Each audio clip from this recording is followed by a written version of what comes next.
Hey, what's going on, guys and gals? CheFPV, Zero Ground FPV. We finally got it. The Mavic Pro finally got here, right? So I just wanted to I know everybody's seen the unboxings, I guess. Obviously, that's been out for a couple of months at this point. It has taken me this long to finally secure one for myself, mainly because much like I think DJI and everybody else, did not imagine how many of these they would sell so quickly at pre-order. In the past, DJI has been really good at pretty much about having a good stock amount before they really launch and not really having any delays at launch. We saw a slight change with the Phantom 4. Some vendors in particular were very upset with the way the Phantom 4 originally was released, the first one, and the fact that DJI shipped all their pre-orders before even getting vendors theirs. So there was a little to be expected that that's the norm now with DJI. And we're not 100% sure what this Apple relationship is, but it's clear that DJI is now favoring their shipments and their customer orders as well as the original kind of Apple orders. A little bit ahead of fulfilling all the obligations to the dealers. That's pretty sad, actually, because a lot of gray dealers are being edged out and nudged out of the DJI market, it seems. Frank Ferry at Carolina Drones, a good friend of ours, in fact, partners with us with 500 Below, also still hasn't really received but a couple here and there, I think. And he's one of the larger dealers, the guys at, Multi-Rotor Warehouse. I know they get them from time to time, but they're not getting many at a time, and they're the number one DJI seller. So just interesting that the go-to now is you should probably, if you really want it at release day, pre-order launch dates from DJI. It seems to be the best way. However, mine, unfortunately, I could not wait any longer. Frank still hadn't had enough to get me mine. And so about a month and 13 days ago, as it says here, December 7th, placed an order on Apple for in-store pickup here locally. I thought I would have a chance to get it within a week or so because I had heard rumors. I'll tell you that wasn't the case. They charged me immediately. It dropped off my card a few days later, and about 10 days ago, they tried to reauthorize the card, and I had been shifting money around, so it actually didn't hit, but I knew they were trying to charge it. So I switched the payment method and fixed that all up, and got a notice that my payment had cleared again, and now my payment was just sitting there, and the order was being processed. So that took about 4 days, and then all of a sudden today I was on my way home from flying and got a text message, go pick it up. So that's how we got our Mavic Pro.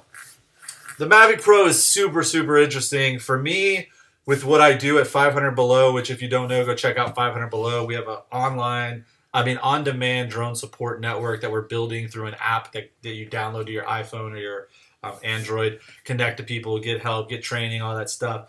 So it's awesome for me there because this signifies an incredible kind of step in the evolution of drones to a much more packaged product for consumers without a lot of experience, if any, and being successful with very little or no training, to be quite honest. So I can't speak volumes enough about how much the Mavic, I think, is going to be kind of historical in the fact that it takes people closer to high-end drone products than the Phantoms did because of price point, because of portability and size.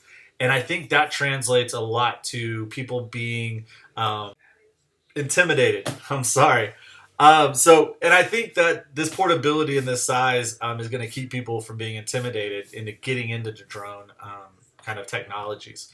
So that all being said, as well as the fact that the size of this copter with what it brings, we'll talk about in a minute, but battery technology at this point is really one of our biggest limitations, if not the biggest limitation. And until batteries and a few other things kind of fall into place, this product size is really going to be the kind of normal size, I think. So let's go ahead and just get into this. All right, we got the Mavic Pro finally, and we're going to just go ahead and open it up and take a look at it. All right, so to me, the Mavic is going to be historically one of a very important, if not one of the more important products to ever really enter the marketplace, and I think it's why it sold so much, and it's why I think people actually underestimated the sales, is the amount of portability and the fact that this is less intimidating than a Phantom size aircraft, and the price point is less intimidating and easier to manage. You can get into one of these for like $700, I think, without the radio, where you just use your smartphone.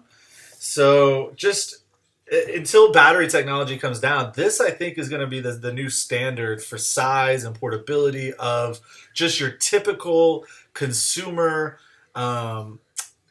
photo and video drone. Here you go. This is really going to be the future, I think. So I think DJI knocked it out the park with the size, and I definitely think that's what led to stocking and ordering issues.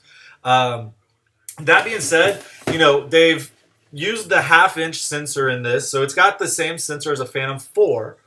The one thing is the new Phantom 4 Pro actually signified the death of the Phantom 4. I think a little bit of that was planned by DJI. I think they didn't expect it to be so quick, but I think after the Mavic took off so well and did so well, and after the Phantom 4 Pro was launched, they realized that this being kind of what I'm saying is going to be the benchmark standard for consumer model AP work, just for leisure and hobby mostly, that now the Phantom has stepped itself up into the professional game. It has a full 1-inch sensor now with the Pro. It's still under $2,000. It can do a lot of the things that the old Inspire original aircraft could, but for the price of a Phantom 4. So it's interesting that they're shifting everything that way. I really had always thought that the Phantom was going to disappear. I had said about a year ago that the Phantom 4 I thought was going to be the final model in the Phantom line. But I didn't expect this to come along in a whole new product line. I expected the Phantom to just evolve into this, which it has. So this is now kind of like your regular Phantom, and now the Phantom 4 Pro is going to be your higher level, now commercial grade, can really get into some higher end work.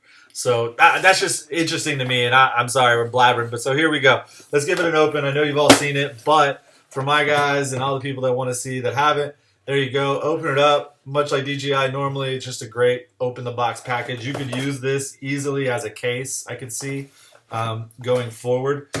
So let's see. Radio right here on top folds up. Just so compact and small. We'll set that up there. Aircraft, almost as small as the radio. It's even got the props on it. It comes with some little box in here. Stuff will open up. Typical DJI, you got your charger. It's a block. You got power cables and all such. Silicone jelly. It looks like this is some sort of... Oh, it's like a HDMI to HDMI. Or not HDMI. Mini USB to mini USB for connecting devices. So there we go. That is everything in the box. So... folded up, ready to go. There it is. Oh, wait. I didn't get props out. I thought I saw props. Props are on the bottom. I didn't notice the top, so let's get back in there real quick.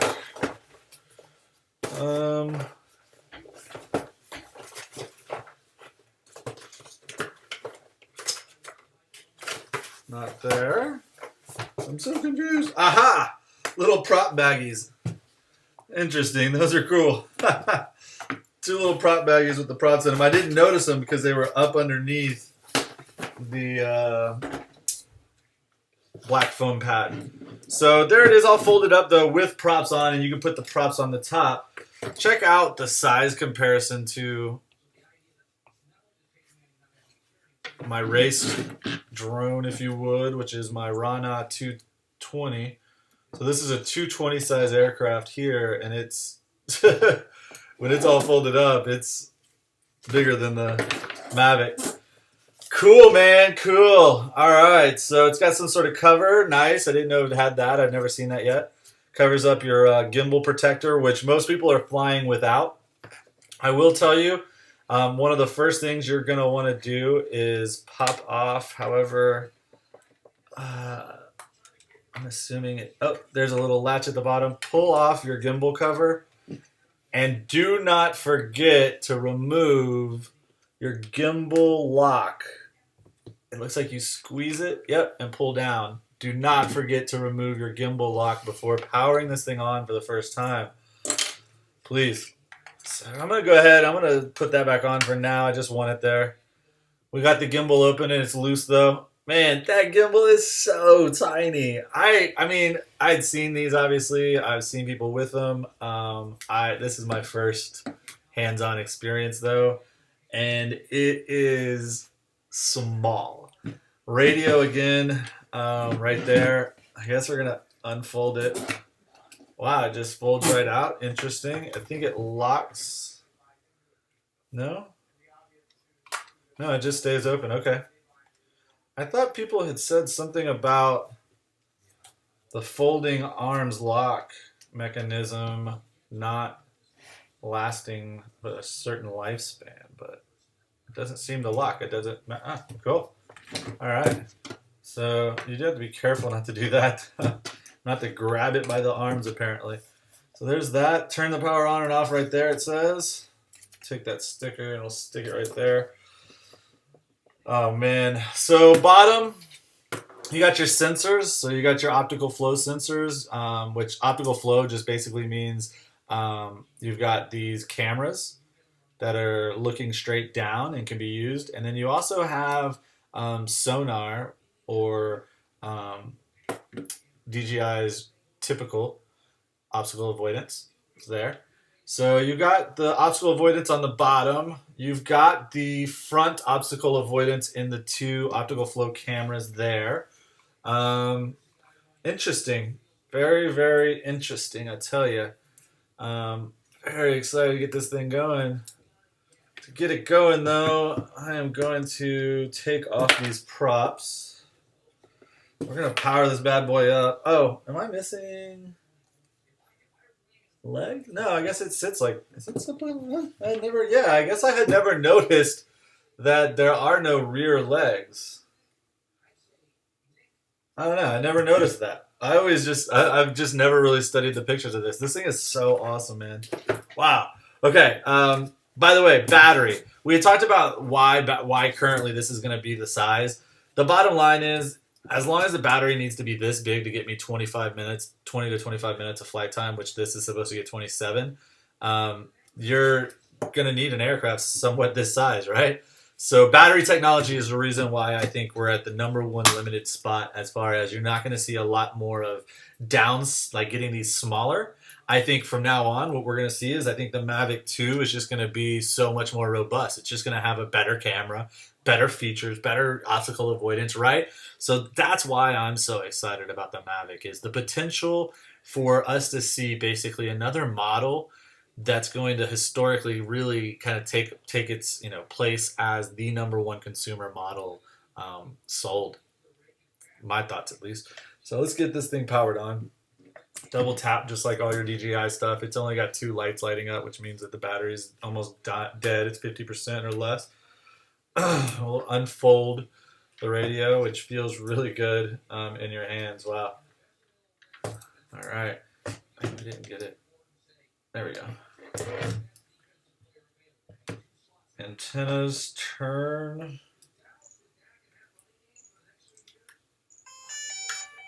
Yeah, they turn. And then they can be poked. Standard controls, really. I mean, you've got your gimbal wheels. You got your records, your photo taking, home, power. Power that on. I should have already. We'll get our phone out.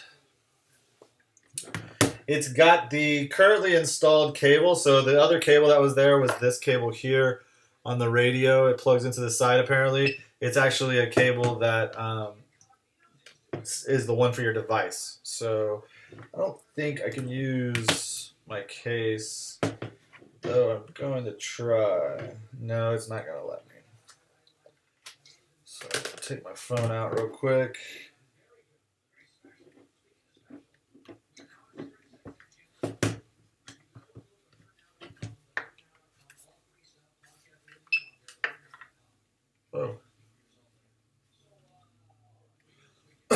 right.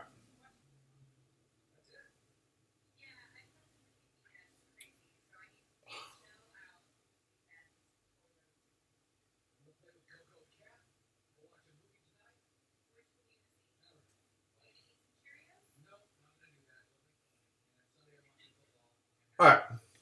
So DJI 4 app, DJI Go 4. Allow, I accept. Inconsistent firmware. So it looks like it needs new firmware. We're going to slide to update. I'll let that thing update. 20%. So I've got low battery. Oh, it's recording. Oh, no, it's not.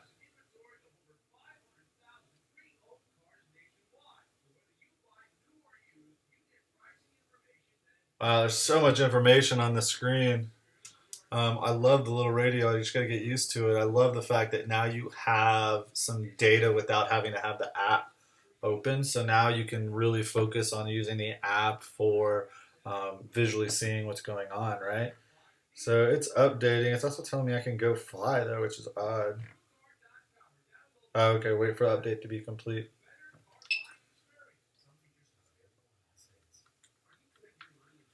Really like the radio. Oh, you have your C buttons there too, just as usual. Radio size is not too bad. I'd love to see this radio used in the same type of format as like in FPV for, like a Tyrannus. I'd love to see them or Spectrum make a radio. But this thing feels great. I'll tell you what, I was a little worried. Sport mode, you press that. Huh, interesting. 99%, and she's updated. All right. Everything just queued up.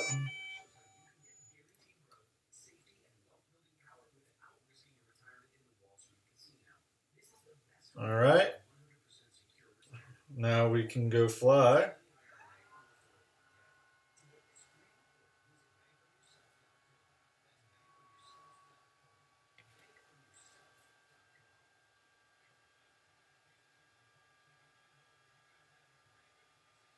I'll log in real quick. I haven't used this app. 1, 2, yeah.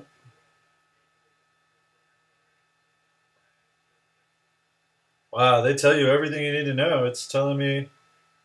Interesting. Cool. All right. I'll take beginner mode off.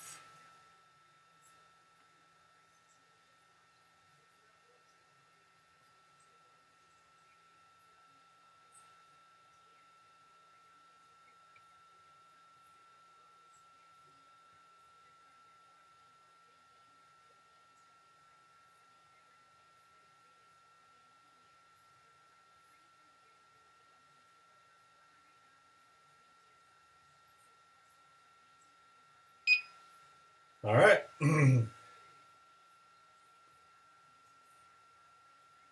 Wow, it's wanting me to update firmware again.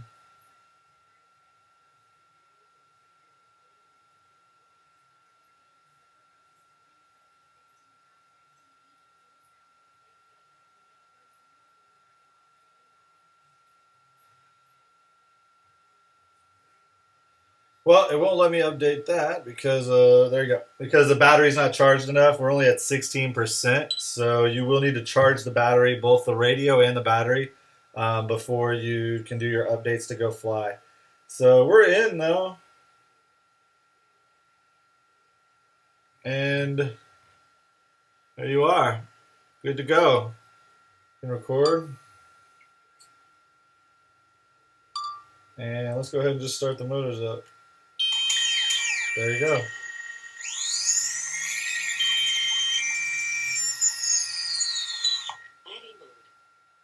All right, there you go. So pretty cool, man. Pretty darn cool. Very interested to get this thing out there and really go fly it. What am I turning? Oh, the ISO.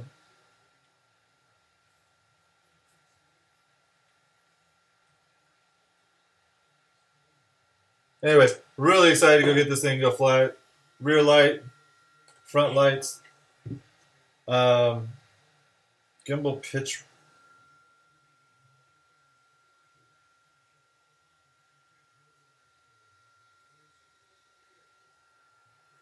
Huh, interesting. It does not like to go.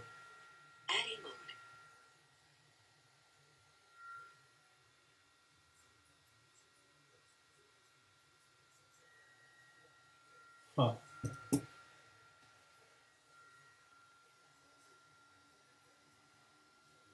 Interesting. I don't know. We'll take it out and fly it though after we get it all charged up. Fly safe, fly smart, guys. Fly your DJI Mavic. Peace.